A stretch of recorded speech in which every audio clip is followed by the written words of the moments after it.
రాజానగరం మండల పరిధిలో ప్రకృతి పర్యాటకాన్ని మరింత అభివృద్ధి చేసే దిశగా జూ పార్క్ ఏర్పాటు చేయనున్నట్లు ఎంపీ దగ్గుబాటి పురంధేశ్వరి తెలిపారు.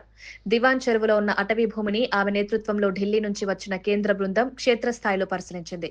ఈ సందర్భంగా ఎంపీ పురంధేశ్వరి మాట్లాడుతూ కేంద్ర ప్రభుత్వ స్థాయిలో ఈ ప్రతిపాదనకు సానుకూల స్పందన లభించిందని చెప్పారు. సాధ్యాసాధ్యాలపై పూర్తిస్థాయి అధ్యయనం అనంతరం త్వరలో కార్యాచరణ రూపొందిస్తామన్నారు. రాజానగరంలో ప్రస్తుతం సుమారు 311 హెక్టార్ల రిజర్వ్ ఫారెస్ట్ విస్తీర్ణం ఉండగా అందులో 250 హెక్టార్ల భూమిని జూ పార్కు కోసం వినియోగించే అవకాశం ఉందన్నారు.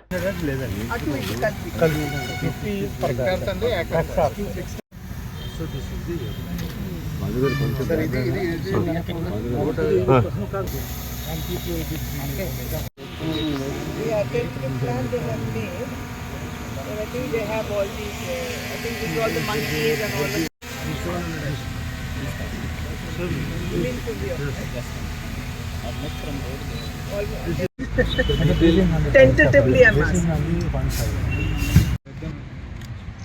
మనకి తిరుపతి చేసేటువంటి అవకాశం ఉన్నట్లయితే అది కొత్త రకంగా ఉంటుంది కదా. సో వంతారాకి ఎప్పుడు వెళ్తున్నారండి? So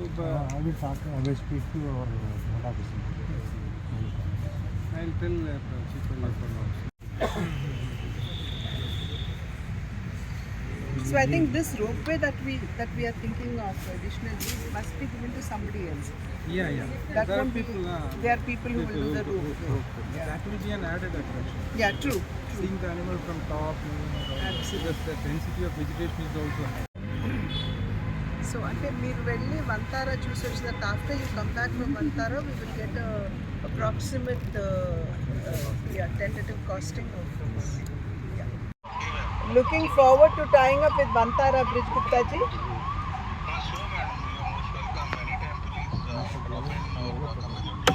Okay. And then we will host you and then discuss the possibilities.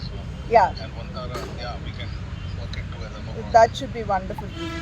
Thank you so much for being very spontaneous and forthcoming. Yeah. So I will seek time from you and I will drop by with the team. Yeah. All right. I think Mr. Under Secretary will facilitate, so we always welcome. Yeah. Wherever he wants us to help Vantara and all that. Of course. We look forward to it. Yes, sir. Thank you so much. Thank you. Namaskar. Namaskar.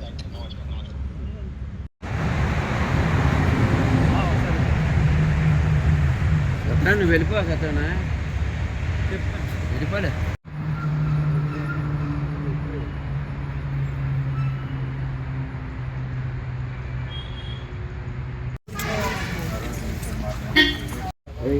ఈరోజు రాజానగరం నియోజకవర్గంలో ఇక్కడ అంటే మనకి reserve forest ఉంది. ఇక్కడ దగ్గర 311 హెక్టేర్లు ఉన్నటువంటి నేపథ్యంలో ఒక 250 హెక్టేర్ని జూక్ అని చెప్పి వినియోగించుకునేటువంటి అవకాశం ఉంటుంది అని తెలిసిన వెంటనే నేను కేంద్రంలో భూపేంద్ర యాదవ్ గారు ఎవరైతే యూనియన్ మినిస్టర్ ఉన్నారో వారి దగ్గర ఈ ప్రతిపాదన పెట్టడం జరిగింది.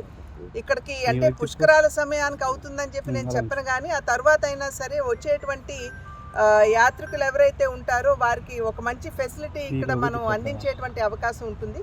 అది మాత్రమే కాకుండా టూరిజంగా ఇక్కడ మనం డెవలప్ చేసుకునేటువంటి అవకాశం ఉంటుందని చెప్పి వారిని నేను అభ్యర్థించాను. ఇక్కడ ఒక జూ మాకు స్థాపించడానికి కేంద్ర ప్రభుత్వం తన సహకారాన్ని అందించాలని వెంటనే వారు అక్కడ కేంద్రంలో ఉన్నటువంటి ఆఫీసర్ గారైనటువంటి బెన్ వారిని నాకు పరిచయం చేస్తూ వారు అన్ని విధాలా సహకరిస్తారు అని చెప్పి తెలియజేశారు. కనుకనే ఇవాళ వారు ఇక్కడ కూడా రావడం జరిగింది. వారు వచ్చిన వెంటనే డిఎఫ్ఓ గారు ఇక్కడ ఉన్నటువంటి అధికారులందరూ కూడా ఒక్కసారి ఈ ప్రాంతాన్ని సమీక్షించి పర్యవేక్షించి ఏ విధంగా చేయొచ్చో ఆలోచించడానికి ఇక్కడ రావడం జరిగింది. స్థానిక శాసనసభ సభ్యులు మరి బత్తుల బలరామకృష్ణ గారు కూడా మేము ఇప్పుడే అక్కడ కాన్స్టిట్యువెన్సీలో అభివృద్ధి కార్యక్రమాలు సమీక్షిస్తున్నటువంటి సందర్భంలో ఇక్కడికి వారి అధికారులు వచ్చారు అని చెప్పి తెలిసిన వెంటనే వారితో పాటుగా ఇక్కడికి రావడం జరిగింది. అన్ని విధాలా ఇది అనుకూలంగా ఉంది. సాధారణంగా వేరే ప్రాంతాలు చూసినట్లయితే ఎగుడు దిగుడుగా ఉంటుంది, కానీ ఇక్కడ ఫ్లాట్గా ఉంది, అనుకూలంగా ఉందని చెప్పి మరి కేంద్రం నుండి వచ్చినటువంటి అధికారి కూడా మనకి తెలియజేయడం జరిగింది. కాకపోతే ఏ రకమైనటువంటి ఒక జూ ఇక్కడ నిర్మాణం చేయాలి అనేటువంటి విషయం మీద అంటే సాధారణంగా జూ అనగానే కేజీలో బంధించినటువంటి జంతువులు మనం చూస్తాము. ఆ రకంగా కాకుండా కొత్త విధంగా ఏమన్నా ఆలోచించా అనేటువంటి విషయం మీద ఇవాళ డిఎఫ్ఓ గారితో మరి బత్తుల బలరామకృష్ణ గారితో కూడా చర్చించి అది ఒక నూతన విధానం ఆలోచనతోటి రావాలి అనేటువంటి భావన. కనుక త్వరలో ఇక్కడ మనం జూ అంటే అన్నీ కూడా మనకి సహకరించినట్లయితే అనుకూలించినట్లయితే ఖచ్చితంగా ఇక్కడ మనం జూ ఒకటి తెచ్చుకునేటువంటి అవకాశం ఉంటుంది. ఇది ఇక్కడ ఉన్నటువంటి ప్రజలు ఆశీర్వదించి మమ్మల్ని మాకు అనూహ్యమైనటువంటి విజయాన్ని అందించినటువంటి సందర్భంలో ప్రజల పట్ల మాకున్నటువంటి అంకిత భావం ఏదైతే ఉందో దాన్ని ఒకసారి గుర్తు చేసుకుంటూ ఖచ్చితంగా ఈ జూని ఇక్కడ ఏ విధంగా తీసుకురావాలనేది మేమందరం కూడా ఆలోచిస్తామని చెప్పి తెలియజేస్తాం.